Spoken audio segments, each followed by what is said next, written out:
어느 날 할머니 세신자 한 분이 등록을 하셨답니다. 그래서 등록하신 그 주부터 하루도 빠짐없이 매일같이 새벽 예배를 나오시는 겁니다. 그래서 성도님들이 너무나 그 할머니께 참 고맙기도 하고 또 죄송하기도 해서 성도님들이 순번을 짜서 그 할머니를 모시기로 했습니다. 그래서 차 있는 성도들이 몇 분이 이렇게 해서 교대로 할머니를 모시게 했다는 이 반가운 소식을 가지고 우리 할머니를 찾아갔습니다. 할머님, 이제 새벽 예배 나오실 때 걱정하지 않으셔도 됩니다. 우리가 교대로 우리 할머니 모시기로 했어요. 좋으시죠? 그랬더니 정색을 하면서 안 돼요 그러는 거예요. 안 돼요. 너무나 놀랐어요.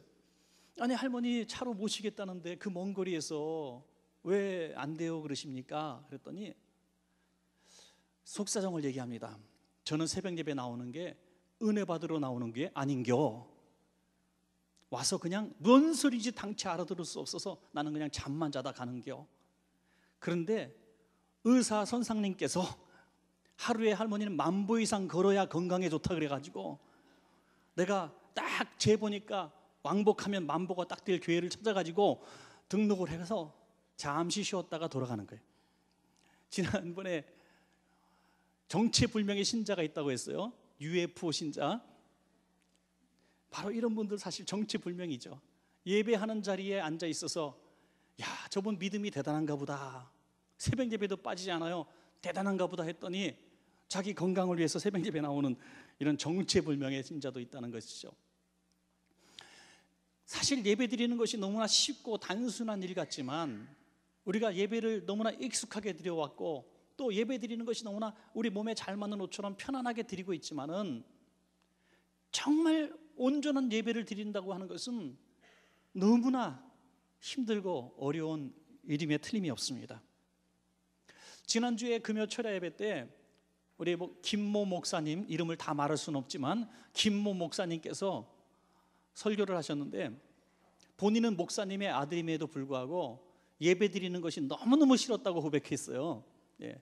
그래서 예배 드릴 때 도망가다가 아버지한테 걸려서 대지게 혼나기도 하고, 가정 예배 드릴 때 성경을 읽어야 되는데 읽기가 싫어가지고 방언인지 영어인지 미국말인지 모르겠게 대충 왕왕왕왕 하고 읽었대요. 근데 다 봐주시고 용서해 주셨다는 얘기를 했어요. 사실 믿음의 가정, 믿음 특별히 좋은 믿음의 가정, 목사님, 장로님, 권사님 집안에 태어난 자식들은 사실은 이런 경험들을 많이 합니다. 자기의 의지와 어떤 신앙과 상관없이 예배를 드리다 보니까 예배의 그런 소중함, 예배의 어떤 능력, 이런 것들을 모르고 예배가 너무나 부담스럽고 힘들게 한 그런 절차, 그런 시간일 뿐인 거예요. 그런데 언제 예배가 내게 얼마나 소중하고 얼마나 내게 위로가 되는 것을 깨닫게 되는 날이 오는데, 그 날이 언제냐면 예배를 드릴 수 없는 그런 상황에 처했을 때 우리는 예배가 얼마나 소중한 것인가를 깨닫게 되는 것입니다. 저도 마찬가지로 주일날 예배 안 드리고 1박 2일 놀러 가는 게 제 평생의 소원이었거든요. 그런데 그 소원을 이룬 게 언제냐면 훈련소 갔을 때, 논산 훈련소 갔는데 첫 주가 돼도 예배를 못 드리게 하고 두 번째 주가 되는데 예배를 못 드리게 하는 거예요. 그러니까 제가 그때 신앙이 좋은 걸 그때 깨달았어요. 얼마나 예배가 드리고 싶은지, 그냥 예배 드리는 게 얼마나 그리운지 모르겠어요. 교회가 그립고 예배하는 그 모습이 너무 기억이 나고 그리운 거예요. 세 번째 주에 처음으로 예배를 드리기 위해서 이제 기독교 환자들 모여라 그래요. 기독교 환자라 그래요. 기독교 환자들 모여라 해서 집회에서 교회를 가는데 이 걷는 게 아니에요. 구름 위를 걷는 것처럼 너무 행복하더라고요. 그래서 깨달았어요. 예배가 이렇게 좋은 거였구나. 이런 경험은 저보다 많은 분들이 더 많이 하셨습니다. 특별히 예수 안 믿는 가정에 시집 오신 분들 계시죠. 지난 세월 뒤돌아보시면 눈물 없이 말할 수 없는 박해와 또 어떻게 보면 외로움의 시간들이 있었을 것입니다. 또 제사 드리는 날이 오면은 제사 드리지 않고 절하지 않는다고 얼마나 구박을 많이 받으셨습니까? 얼마나 이 교회 가는 것이 눈치가 보여져서 다 챙겨놓고 설거지까지 다 해놓고 나옴에도 불구하고 그냥 눈치가 보여져서 빼듯이 도망가듯이 예배를 드리고 돌아갔던 그 시간들 기억하실 겁니다. 온 가문 예수 믿게 하기 위해서 수모를 겪으며 고통을 받으며 피눈물을 흘리며 기도했던 그런 기억들이 있지 않습니까? 어떤 분은 남편 예수 믿게 하는 것이 너무나 어려워서 남편 신발을 갖다 놓고 옆에다 놓고 주여 이 신발의 주인도 나오게 주시옵소서라고 기도를 했더니 하나님이 그 신발의 주인도 옆자리에 앉아 예배드리게 했다고 하는 이런 얘기도 들었어요. 그때 우리는 예배가 얼마나 소중한지 철저히 경험했을 것입니다. 엊그제 명절에 제가 진행하는 TV 프로그램에서 그 출연자가 있었는데 남남북녀 부부였습니다. 북에서 온 여자 그리고 남쪽 벌교에서 온 남자 결혼했어요. 그래서 11년째 살고 있는데 그 초청을 해서 재밌는 알콩달콩 사는 이야기를 들었는데 방송에서 나오지 않았지만 사석에서 그 자매가 얼마나 고생했던 얘기를 듣고 참으로 마음이 아팠습니다. 어린 시절에 아버지가 돌아가셔가지고 그 어머니가 돈 벌겠다고 중국하고 접경 그 국경 지역에 가서 이제 돈을 벌기를 시작합니다. 그런데 아무리 오래 기다려도 어머니가 오시지 않아요. 그래서 13살밖에 되지 않은 이 어린 소녀가 엄마 찾겠다고 무럭무럭 그곳에 갔는데 어머니를 만나긴 만났는데 오시지 않는 이유를 알게 됩니다. 이제 돈을 어느 정도 벌어서 집으로 가져가려고 하는 그 순간에 사기를 당해가지고 그 돈을 다 날려버린 거예요. 그래서 빈손으로 돌아갈 수가 없어가지고 그 사기범을 잡겠다고 그곳에서 어머니가 계시는 거예요. 어머니 집에서 너무 기다리니까 어머니 집으로 가시라고 해서 13살 난 소녀를 그대로 두고 엄마가 집으로 갔는데 그 사이에 인신매매단이 와가지고 그때 10년 전에 중국 돈 200원 우리 돈으로 3만 얼마를 가지고 이 아이를 팔아버렸어요. 그래서 단돈 200원에 팔려가지고 중국에서 그냥 그렇게 고생 인격적으로 모독을 당하고 육신적으로 착취를 당하고 고통을 받다가 한 가지 은혜를 받았는데 그게 뭐냐면 예배의 은혜를 받았겠습니다. 주님을 만났어요. 예배하는 것이 너무너무 좋아가지고 이게 삶의 희망이 됐습니다. 안 그러면 벌써 죽었을 거라는 거, 자기는 스스로 죽었을 거라는 거예요. 외롭고 그 어린 소녀의 나이에 별의별 정말 인격적인 멸시를 당하고 육체적인 고통을 당하고 엄마가 그립고 그럴 때 죽으려고 했을 때가 많은데 예배했던 것이 힘이 되어서 견디게 했습니다. 하나님의 은혜로 이 남쪽으로 이제 돌아오게 되어서 조건 하나, 믿음 있는 남자를 만나게 되려고 기도했는데 지금 그 좋은 청년을 만나서 결혼을 했습니다. 지금도 그냥 식구들이 보고 싶으면 고향이 그리우면 이불 속에서 10대로 돌아가서 펑펑 우는데 그 남편이 얼마나 위로를 잘해주는지 몰라요. 그냥 들어주고 함께 울어주고 한다는 정말 아름다운 믿음의 가정을 이룬 것을 보게 됩니다. 여러분, 예배 드릴 수 있는 나라에서 태어난 거, 자유롭게 십자가 크게 걸어놓고 예배 드릴 수 있다는 것이 엄청난 축복인 줄로 믿습니다. 여러분, 엄청난 축복이에요. 지금 이 오픈도어 선교회에서 세계 기독교 박기 국가를 통계를 냈는데 50개국 통계를 냈는데 50국의 1등이 13년째 부동의 1위가 북한이에요. 바로 우리 지척에 있는 북한 동포들은 예배 드리기 위해서 목숨을 걸어야 하는 그 생생한 현장에서 예배하며 살아가고 있다는 것입니다. 적어도 수십만이 있다고 하는 통계가 있습니다. 여러분, 지금 특별히 북한이 아니라 할지라도 기독교로 다시 말해서 예배 드리는 것 때문에 박해를 받는 국가들이 50개국 중에 40개국은 이슬람 국가라고 해요. 다시 말해서 하나님을 섬기는 것 때문에 주교도 된다고 하는 사람들이 있는 곳에서 예배를 드리고 있습니다. 더 놀라운 것은 이 박해 지수가 해마다 올라가고 있다는 거예요. 여러분, 해마다 이 추세로 올라가면 10년 후 이내에 한 번에 100명, 1000명씩 순교하는 것을 보면서 이상하게 여기지 않을 기사들이 앞으로 나올 것이라는 전망인 것이죠. 주님 오실 날이 정말 멀지 않았습니다. 이런 시대에 우리 믿음의 조상들, 믿음의 선배들, 이 나라를 지키기 위해서 목숨을 바친 우리의 믿음의 형제 자매들이 있었기 때문에 우리는 신앙의 자유를 붙들게 되었고 이 나라에서 온 가족이 함께 예배드리고 있다고 하는 것은 우리가 받은 복 중에 최고의 복을 우리가 다 받은 줄로 믿으시기 바랍니다. 혹시라도 홀로 신앙생활 하시고 아직도 박해를 받으며 신앙생활 하시는 분들이 계시다면 용기를 내시기 바랍니다. 여러분도 곧 이 좋은 나라에서 온 가족이 예배드릴 날이 올 줄로 믿습니다. 오늘 말씀은 바로 출애굽 당시에 있었던 그 사건을 담고 있는데, 결국 이 주제는 예배에 대한 주제가 될 수가 있습니다. 하나님은 신음하는 이스라엘 백성의 그 신음소리를 들으시고 모세를 보내주셔서 10가지 재앙을 베푸시며 이스라엘 백성을 이제 애굽에서 나오게 하시고 광야로 나오게 하시고 가나안 땅을 향해 가게 하셨습니다. 그런데 성경의 그 흐름을 전체적으로 보게 되면 하나님께서 이스라엘 백성을 애굽 땅에서 이끌어내시고 광야로 내모신 것은 가장 중요한 목적이 있었는데, 그것이 바로 예배하게 하시기 위함이었다는 것입니다. 하나님께서 처음 모세를 부르셨을 때 하신 말씀, 출애굽기 3장 12절 후반에 보시면 내가 그 백성을 애굽에서 인도하여 낸 후에 너희가 이 산에서 하나님을 섬기리니 이것이 내가 너를 보낸 증거니라 말씀했습니다. 내가 애굽 땅에서 내가 이끌어내서 이곳으로 부르는 목적은 나를 섬기게 하기 위함이다, 예배하게 하기 위함이다. 이 사실은 바로도 잘 알고 있었습니다. 그래서 바로 왕은 어떻게 해서든지 조건을 계속 바꾸면서 이스라엘 백성을 예배하지 못하게 하는 민족이 되게 하려고 애쓴 것을 우리 본문들을 통해서 보게 되는 것입니다.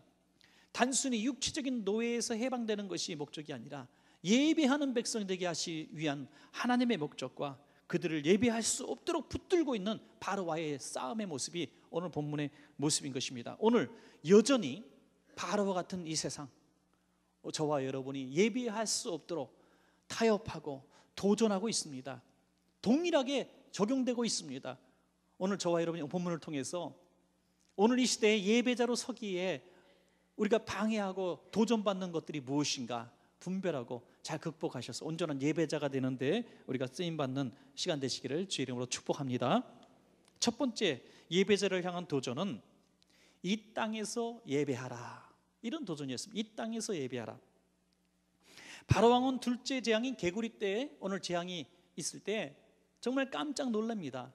그래서 이 개구리 때만 떠나게 한다면 내가 너희를 보내주겠다라고 약속을 하죠.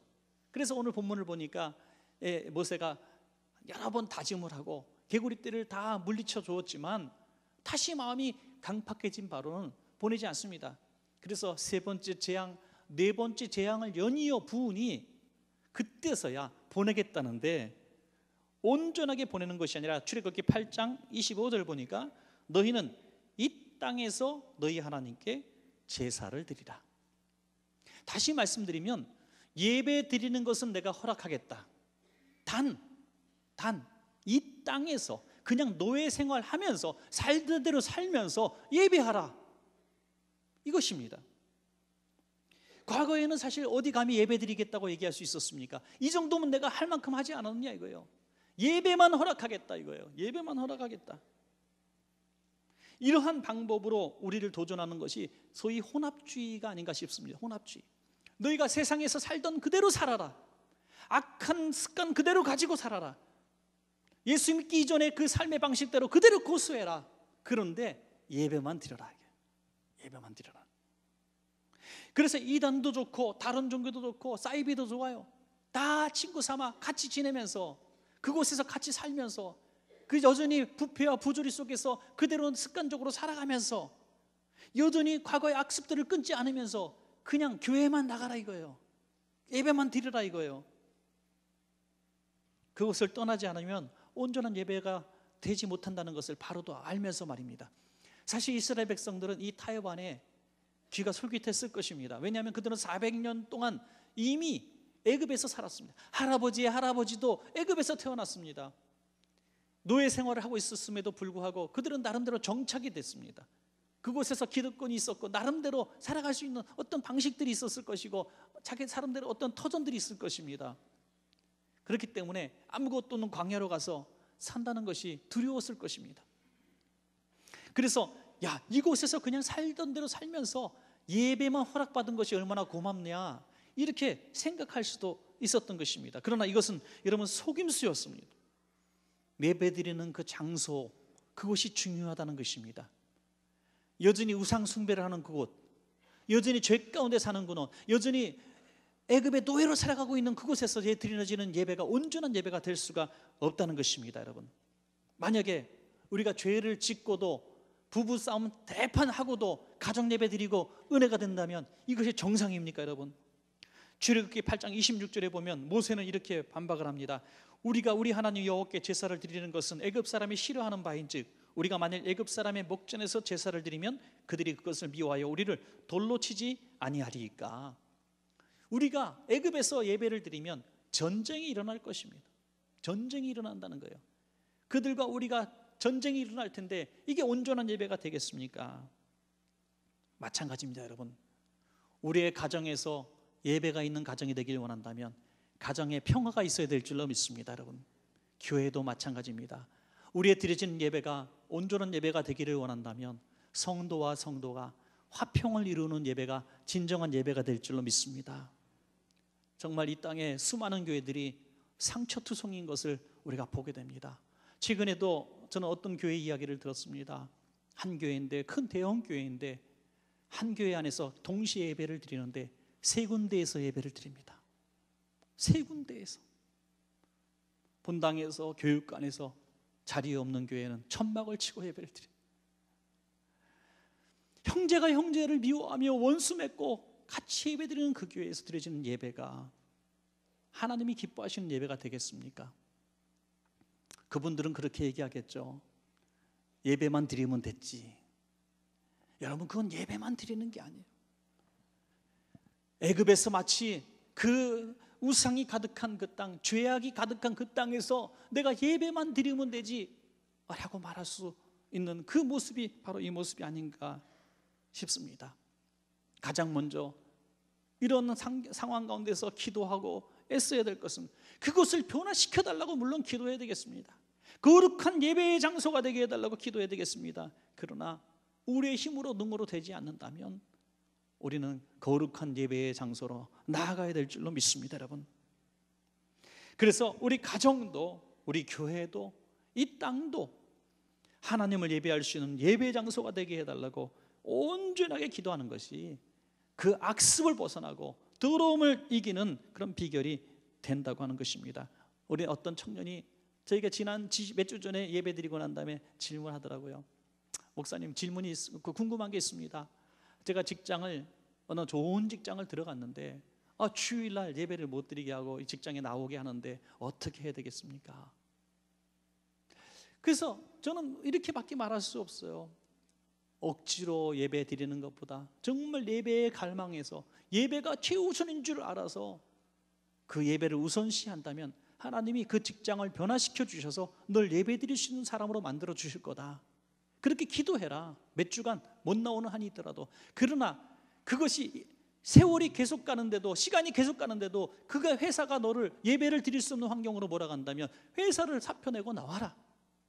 회사를 변화시킬 수 없다면 네가 예배할 수 있는 환경으로 나와라. 무조건 나오라는 것이 아니라 먼저 도전해봐라 이거예요. 애써봐라 이거. 애굽에서 예배하라는 것은 과거의 습관을 그대로 붙들고 예배하라는 것입니다. 여러분, 우리는 주 안에서 새로운 피조물이 된 줄로 믿습니다. 이제는 과거와 단절해야 됩니다. 이제는 온전한 예배자로 모일 때마다 평화가 있고 감격이 있고 기쁨이 있고 자유가 있는 그런 예배자가 되시기를 주의 이름으로 축원합니다. 예배자를 향한 두 번째 도전은 가되, 자, 애굽에서 떠나되 너무 멀리 가지는 말라.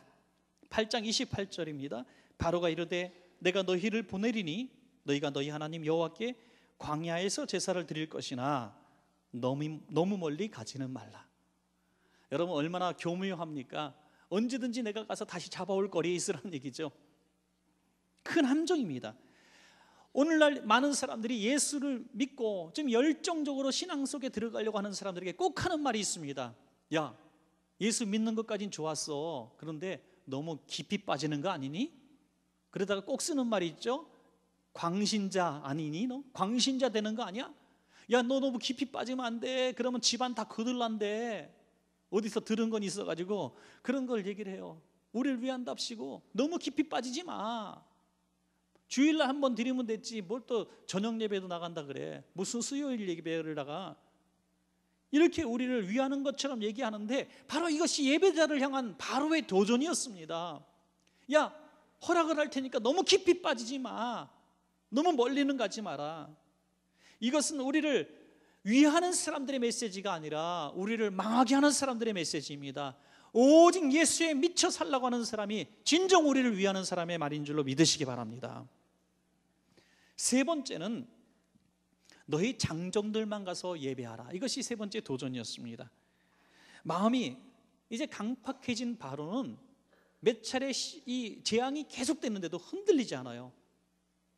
다섯 번째 재앙인 가축들이 막 일시에 죽어나갑니다. 자기 재산이잖아요. 가축들이 막 죽어나갈 때 백성들이 죽겠다고 소리치는데 바로는 까딱하지 않습니다. 그때 여섯 번째 재앙 악성 종기가 나타납니다. 악성 종기가 나타나서 백성들이 온몸이 터지고 긁고 고통스러운 난리가 납니다. 그래도 바로는 꿈쩍도 하지 않습니다. 그래서 일곱 번째 재앙인 우박이 쏟아집니다. 하늘에서 우박이 쏟아지니 집도 구멍이 뻥뻥 뚫리고 사람도 맞아 죽고 난리가 나는데도 바로는 꼼짝도 하지 않습니다. 백성들이 막 소요가 일어나요. 난리가 났습니다. 드디어 여덟 번째 재앙 메뚜기 떼가 이 온 애굽 전역을 휩쓰니 그때는 이 신하들이 견디지 못해가지고 바로 왕에게 직언을 하면서 덤빕니다. 그것이 출애굽기 10장 7절 말씀이죠. 바로의 신하들이 그에게 말하되 어느 때까지 이 사람이 우리의 함정이 되리이까? 그 사람들을 보내어 그들의 하나님 여호와를 섬기게 하소서. 왕은 아직도 애굽이 망한 줄을 알지 못하나이까? 왕이요, 애굽이 망한 것을 왕만 모르고 있습니다. 우린 정말 죽겠습니다. 이 엄청난 재앙이 지금 여덟 번째 계속 오는데 어떻게 왕만 태어나십니까? 그때 못 이기는 척하면서 이야기하는 타협안이 뭡니까? 그래, 멀리 가는 거 좋아. 그러나 가족들은 두고 너희 어른 남자만 가서 예배하라. 여러분, 얼마나 웃기는 이야기입니까?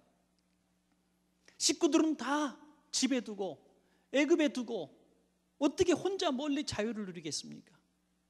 내 가족들은 고통받고 있는데, 여전히 노예로 사로잡혀 있는데, 여전히 벽돌을 굽고 여전히 고통을 당하고 있는데, 인격적인 모욕을 당하고 있는데 어떻게 우리만 자유를 얻었다고 만족할 수 있습니까? 이것은 속임수고 악한 일입니다. 여러분, 우리 가운데 혹시라도 나만 예수 믿으면 되지, 예수 안 믿는 가문에 가서, 나를 그렇게 박해하는 집안에 가서 내가 내 믿음 지키고 내 신앙 지키고만 해도 참 다행이지, 우리 식구들 가운데 그래도 내 아들 하나 예수 믿게 한 것 참 다행이지, 이렇게 위로하고 있다면 바로의 도전에 내가 굴복하고 있는 것입니다. 사랑하신 여러분, 우리 온 가족이 함께 예배될 줄로 믿으시기 바랍니다. 2014년도 목회자 자녀 세미나에서, 제가 참석했던 세미나에서 통계를 냈었습니다. 그때 목사님, 선교사님 자녀들 524명이 있었는데 설문을 이제 응답을 했는데요, 예배드릴 때 어떠한 마음으로 예배를 드리냐는 질문에 36.2%인 190명이 우린 의무적으로 예배를 드립니다라고 써냈습니다.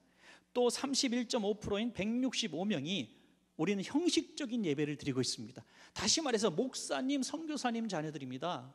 그냥 보통 성도의 자녀가 아니라 목사님, 선교사님들의 자녀인 70%가 의무적으로, 형식적으로 예배를 드리고 있다고 했어요. 단 29%, 154명만이 예배를 드리고 싶어 드린다고 했습니다. 여러분, 놀라운 통계 아닙니까? 우리 주일학교 학생 청년들이 70%가 부모님이 억지로 보내서 예배를 드리고 있는 겁니다. 현실입니다. 세상에 얼마나 재미있는 게 많아요. 얼마나 가고 싶은 데가 많아요. 금요일 밤에 신촌 내거리 가보셨습니까? 별천지예요.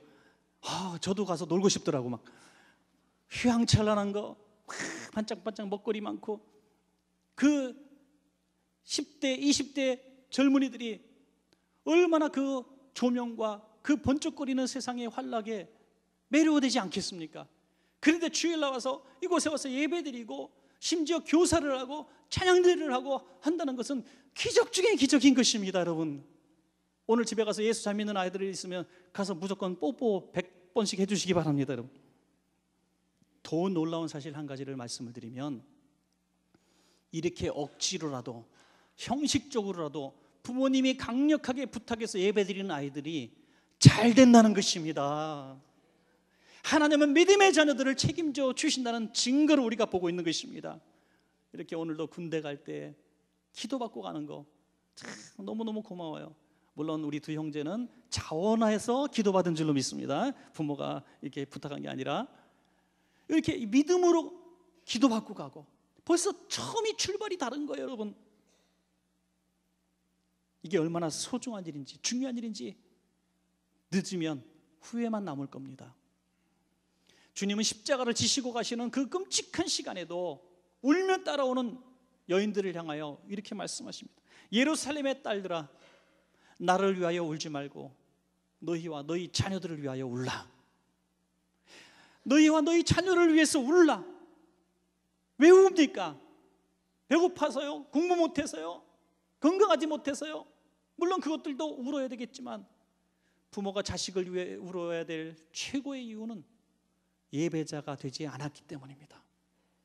자녀가 온전한 예배자가 되도록 키우시고 눈물로 기도하신다면 그 자녀는 어느 곳에 가든지, 전 세계 어디를 가든지, 어떤 상황에 처해든지 하나님을 만날 수 있고 하나님의 도우심을 받을 수가 있을 줄로 믿으시기 바랍니다. 특별히 해외에 자식들 보낸 분들 많잖아요. 군의 아들도 보내고 믿음 없는 가문에 출가시킨 우리 믿음의 딸들, 생각만 해도 측은하고 고통스럽지 않습니까? 그러나 걱정하지 마세요. 그들을 온전한 예배자로 우리가 교육시키고 예배자가 되는 훈련을 받고 갔다면 하나님은 그 아이들을 책임져 주실 줄로 믿습니다.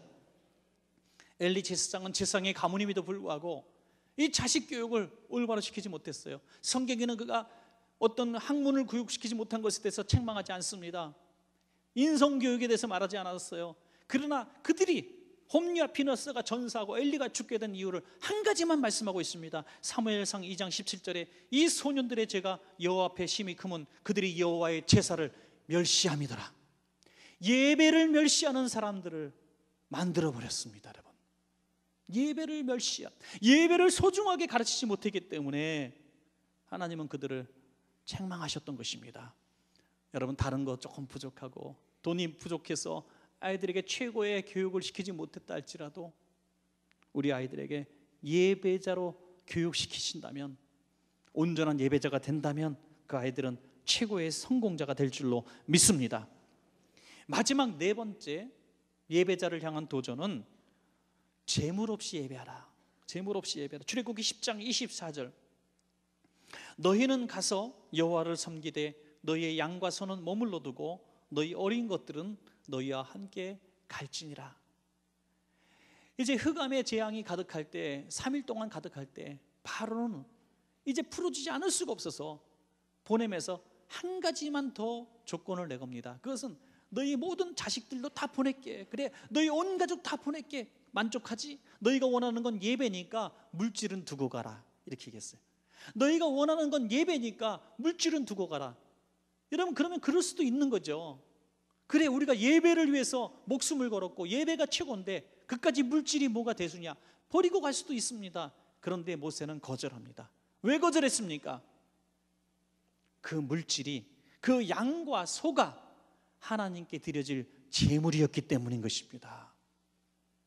하나님을 제사하는 데 있어서 양과 소가 필요했기 때문에 가져가겠다는 것입니다. 여러분, 우리가 물질을 얻는 목적이 온전한 예배를 위해서 물질을 구한다면 하나님은 그 물질도 주실 줄로 믿습니다. 여러분, 이것은 굉장히 중요한 우리들의 물질관이 되어야 되는 것입니다. 우리가 물질을 얻어야 되는 목적, 우리가 물질을 가져가야 되는 목적이 하나님께 영광이고 선교하고 구제하는 일들, 이웃을 돕는 일이라면 하나님은 그것을 예배자에게 주신다는 것입니다. 예배자는 물질 욕심이 있으면 안 되겠습니다. 그러나 하나님의 영광을 위하여, 선한 사업을 위하여 물질을 구하는 예배자는 하나님 예배하는 자를 위하여 물질을 주신다는 약속을 믿으시기 바랍니다. 또 하나는 이 물질을 가져가지 말라고 하는 이 도전은 교묘함이 숨어 있는데 그것은 우리를 복받지 못하게 하려는 마귀의 수단인 것입니다. 우리가 하나님 앞에 예배하면서 교회에서 헌신하면서 이런저런 물질로 헌신할 때 마귀는 속삭입니다. 야, 예배는 하나님은 물질을 받으시는 분이 아니야. 그냥 예배만 열심히 드리면 되지 뭐 물질까지 갖다 바치냐, 이렇게 우리를 위하는 것처럼 얘기합니다. 그건 마귀의 속삭임이요 바로의 도전과 동일한 것입니다. 그 물질은 심겨지는 것이고 30배, 60배, 100배로 우리에게 돌아오는 것임을 믿으시기 바랍니다. 여러분, 하나님께 드려진 것은 하나님이 그것이 물질이 필요해서 요청하신 것이 아니라 우리를 대값으로 물질을 심는 곳에 물질을 주신다는 약속대로 주시게 함이었다는 것이죠. 여러분, 한번 증거를 한번 만들어 보시기 바랍니다. 여러분의 젊은 시절, 대학 시절에 또는 청소년 시절에 같이 신앙생활을 열심히 하던 친구들 가운데 11조라는 문제에 걸려서 또는 교회에 어떤 헌금 드리는 것 때문에 시험에 들어서 교회를 떠난 분들이 반드시 여러분 가운데, 친구들 가운데 있을 겁니다. 저의 주변에도 있었어요. 그러면 그들이 처음에는 잘 사는 것 같아요. 그 돈 다 저축하고 집도 사고 땅도 사고 주식도 사고 잘 사는 것 같아요. 30년쯤 지난 또는 40년쯤 지난 오늘 한번 그들의 삶과 우리의 삶을 비교해 보십시오. 누가 더 얼굴에 행복이 있고 평안이 있습니까? 누가 굶어 죽었습니까? 누가 망했습니까? 아닙니다. 하나님 앞에 드려진 사람들은 하나님께서 지금까지 먹을 일과 다 책임져 주신 것을 우리는 말할 수가 있는 것입니다. 많은 분들이 오히려 우리가 그들이 누렸던 모든 세상의 부귀영화 또는 쾌락 이런 것들을 추구하지 않았기 때문에 더 건강하게 하셨고 더 평안하게 하신 것들을 많이 느끼실 것입니다. 여러분, 예물 없이 하나님을 예배하는 것은 절대로 우리를 위하는 말이 아니라, 우리를 잘되게 하려는 것이 아니라 우리를 망하게 하는 것입니다. 마태복음 6장 21절에 내 보물이 있는 그곳에는 내 마음도 있느니라. 하나님이 원하시는 것은 마음으로 다해서 드리는 예물이지 그 물질에 많고 큰 것이 아닌 것입니다. 그래서 과부의 두 랩돈 동전이 가장 큰 재물이라고 말씀하신 것도 믿으시기 바랍니다. 미가서 6장 7절 8절에 보다 더 정확한 증거가 있습니다. 여호와께서 천천의 수량이나 만만의 강물 같은 기름을 기뻐하실까? 내 허물을 위하여 맏아들을 내 영혼의 죄로 말미암아 내 몸에 열매를 드릴까? 사람아, 주께서 선한 것이 무엇임을 내게 보이셨나니 여호와께서 내게 구하시는 것은 오직 정의를 행하며 인자를 사랑하며 겸손하게 내 하나님과 함께 행하는 것이 아니냐. 하나님이 원하시는 것은 하나님 앞에 동행하는, 예배하는 자가 되는 것을 더 원하신다는 것입니다. 우리는 매일매일의 삶을 통해서 예배하는 예배자가 되어야 될 줄로 믿습니다. 이런 말씀을 이제 정리 좀 해보겠습니다. 우리 이런저런 세상을 살면서 실패하는 일들을 경험하게 될 겁니다. 취업에도 실패할 때가 있고 사업에도 실패할 때가 있습니다. 때로는 정말 그래서는 안 되겠지만 결혼 생활에도 실패할 수도 있습니다. 살다 보면 속을 수도 있고 억울할 수도 있습니다. 그래서 왜 이렇게 되는 일이 없는가 가슴을 칠 때도 있습니다. 그러나 여러분, 그런 일들은 만회할 할 수 있습니다. 그러나 예배에는 실패하면 안 될 줄로 믿으시기 바랍니다. 비록 몸도 아프고 비록 물질도 부족하고 삶이 궁핍해도 예배에 성공하면 희망이 있습니다. 미래가 있습니다. 저는 이런 꿈을 갖고 있습니다. 예배 오기 전에, 예배하기 전에 여러분의 얼굴과 예배하고 돌아가는 얼굴이 달라지기를 소원합니다. 여러분, 소원합니다. 예배 때 희망을 발견하지 못하고 예배의 기쁨을 누리지 못하는 사람이 어떻게 믿음 생활을 할 수가 있겠습니까? 예배가 축제가 되게 하십시다. 예배의 기쁨이 넘치고 예배의 능력이 넘치고 예배의 심령이 변하고 예배의 육체의 질병이 떠나가는 역사가 있기를 축복합니다. 이 마귀가 주는 이 네 가지 제안, 이 땅에서 예배하라, 너무 멀리 가지 마라, 어른들만 예배하라, 재물 없이 예배하라, 이것을 다 이기시고 온전한 예배자로 서시는 저와 여러분 되시기를 주의 이름으로 축원합니다.